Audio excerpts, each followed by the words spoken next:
الحمد لله رب العالمين، والصلاة والسلام على أشرف المرسلين وخاتم النبيين سيدنا محمد. اللهم صل وسلم وبارك عليه وعلى آله وأصحابه أجمعين، ثم أما بعد. قرأنا اليوم من سورة النحل، ووقفنا عند قول الله جل وعلا: يوم تأتي كل نفس تجادل عن نفسها وتوفى كل نفس ما عملت وهم لا يظلمون. يوم تأتي كل نفس تجادل عن نفسها. الوضع يوم القيامة وضع شديد. الرسول صلى الله عليه وسلم يخبرنا أن جهنم يؤتى بها إلى أرض المحشر، لها 70,000 زمام، يعني 70,000 سلسلة، مع كل سلسلة 70,000 ملك يجرونها إلى أرض المحشر. فلك أن تتخيل هذا المشهد. الأمر إما جنة بلا موت، وإما نار بلا موت، وجهنم يؤتى بها على هذا المشهد في أرض يوم القيامة. ساعتها كل نفس تجادل عن نفسها، حتى قالوا أن العبد يقف يجادل ربه كما يجادل الخصم خصمه. ما فيهاش مجاملات، ده يا جنة يا نار، وخلود هنا أو خلود هنا. لكن الإنسان في الدنيا كان يمكن أن يجادل بالظلم، ممكن أن يأتي بالشهود الزور، ممكن أن يدفع الرشاوي، ممكن أن يعمل. لكن عندما يجادل المولى جل وعلا فهو يجادل اللطيف الخبير الذي لا تخفى عليه خافية. أول بداية جدال الإنسان كما ذكر العلامة ابن كثير أن المرء يقول: يا رب لم لم ترسل إلي إنذارا بقرب الموت مني.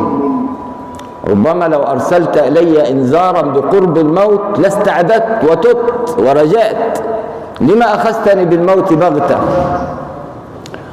المولى جل وعلا سيقول لك ساعتها أنه أرسل إليك إنذارات كثيرة وتحذيرات كثيرة، لكن للأسف نحن بنعيش في غفلة.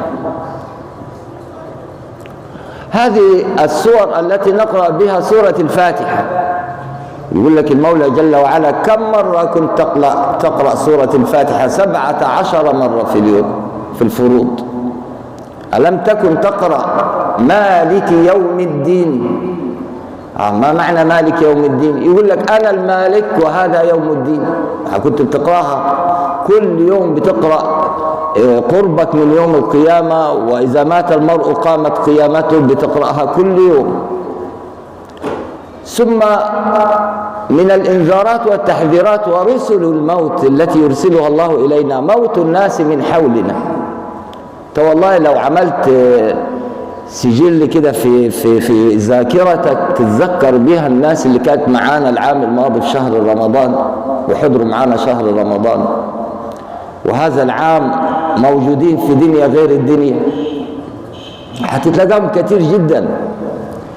يعني واحد قال لي أنا كان متزوج من حوالي 20 سنة، وبعدين شاهد الحفل بتاع زفافه في المسجد، فقال لي فوجئت بأن المقرئ اللي قرأ القرآن في الحفل بتاع زواجي مات، والمأذون مات، والاثنين شهود ماتوا. سبحان الله العظيم. بس احنا علشان ما بنحسش العملية، لكن الناس اللي بتموت كتير جدا.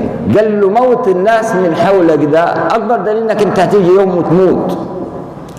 ولذلك يعني الإنسان سبحان الله كلمة انتقل إلى رحمة الله في الإذاعة المحلية دي أكيد يوم هنسمعها عن نفسنا، والناس هيقولوا لا حول ولا قوة إلا بالله.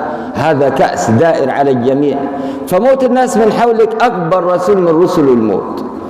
جلس رجل إلى الفضيل بن عياض رضي الله عنه، قال له: عظني وأوصني. قال له: هل مات أبوك؟ قال الرجل: نعم. قال: هل ماتت أمك؟ قال: نعم. قال: إذا قل من عندي، من مات له هؤلاء ولم يتعظ فلن تنفعه الموعظة ولو تناطحت الجبال بين يديه. لما أصولك ماتت يبقى إيه اللي ينتظر في حق الفروع؟ تمام. لما أبوك وأمك ماتوا يبقى إيه اللي ينتظر في حقك؟ قال له من لم تنفعه هذه الموعظة لن تنفعه بعد الموت موعظة.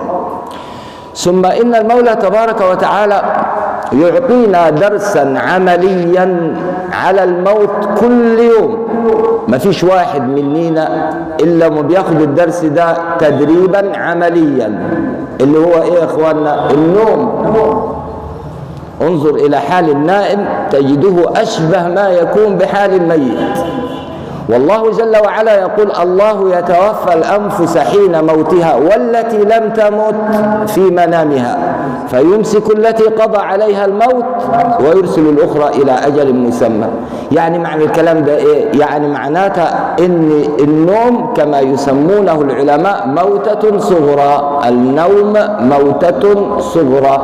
وحبيبنا المصطفى محمد صلى الله عليه وسلم كان من هديه ما يشعرنا بذلك. ايه هدي النبي قبل ما ينام؟ كان يقول باسمك اللهم ايه؟ انام واصحى ولا اموت واحيا؟ اموت واحيا. يبقى بيتعامل مع النوم على انه ايه؟ موت. واذا استيقظ من النوم ماذا يقول؟ يقول الحمد لله الذي ايه؟ احيانا بعدما اماتنا واليه النشور. يبقى اذا الله تبارك وتعالى بيعطينا بهذا النوم درسا عمليا على الموت. ثم عندما تقف أمام المرآة وتجد بعض الشعيرات دبت في رأسك، الشيب.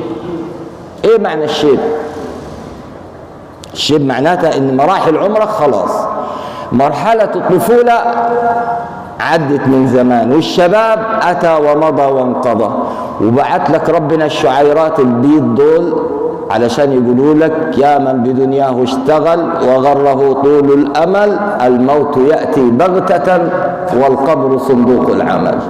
عايز ربنا يقول لك ايه؟ زي ما بيقول الانسان عندما يشيب ونظره يضعف وظهره يبدأ ينحني يناديه المولى من فوق 7 سماوات عبدي شاب شعرك وضعف بصرك وانحنى ظهرك استحي مني فإني أستحي منك.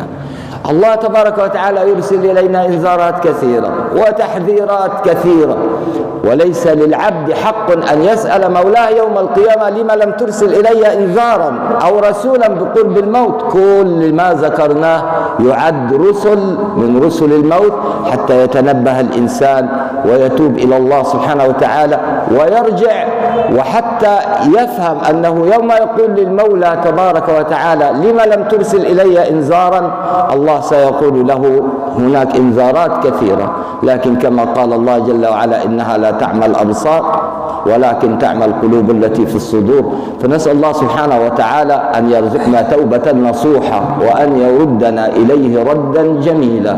اللهم تقبل منا صلاتنا وصيامنا وقيامنا وركوعنا وسجودنا وزكاتنا. تقبل اللهم منا واقبلنا. اللهم تقبل منا الصلاة والصيام والقيام واجعلنا من عتقاء هذا الشهر الكريم. اللهم اعتق رقابنا من النار واحشرنا في زمرة نبيك المختار مع النبيين والصديقين والشهداء والصالحين وحسن أولئك رفيقا. اللهم إنك عفو كريم تحب العفو فاعف عنا واغفر لنا وارحمنا. أنت مولانا فانصرنا على القوم الكافرين. وصلى اللهم على سيدنا محمد وعلى آله وصحبه وسلم.